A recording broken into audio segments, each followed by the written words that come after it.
Magandang umaga, Pilipinas. Narito ang magiging lagay at taya ng panahon ngayong Webes, 29 January 2026.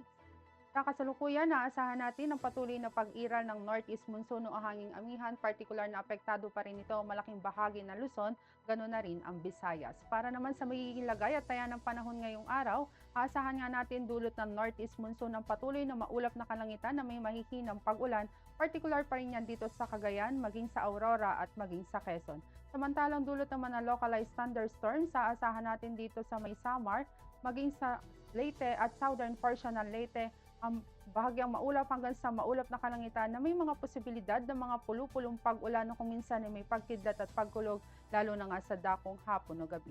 Dito naman sa iba nalalabing bahagi ng Luzon, maging ng Visayas, aasahan naman natin dulot din ng northeast monsoon, ang bahagyang maulap hanggang sa maulap na kalangitan na may mga posibilidad din ng mga mahihinang pag-ulan. Dito naman sa Mindanao, dulot ng localized thunderstorms, aasahan din natin ngayong araw ang bahagyang maulap hanggang sa maulap na kalangitan na may mga posibilidad din ng mga pulu-pulong pag-ulan na kung minsan ay may pagkidlat at pagkulog, lalo na yan sa dakong hapon o gabi.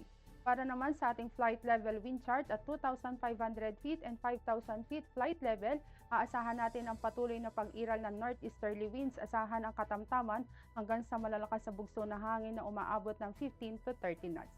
Samantalang dito naman sa 10,000 feet flight level, sa Luzon at Visayas, aasahan natin ang northwesterly winds, asahan naman natin ito ay mas mahina.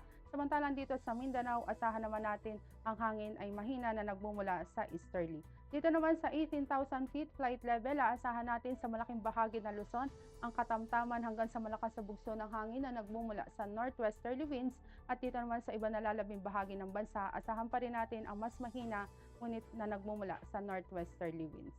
Para naman sa magiging impact sa flying operations, aasahan nga natin dito sa Mindanao, Eastern Samar, maging sa Leyte at southern portion ng Leyte, dulot ng localized thunderstorms, ang magiging main hazards ay convective development during afternoon kung saan ito ang magdudulot ng malalakas sa bugso ng hangin at maging mga pag-ulan. Para naman sa magiging impact nito sa flying operations, particularly sa rotary, aasahan natin ang sudden downbursts, gusty winds at maging reduce in visibility.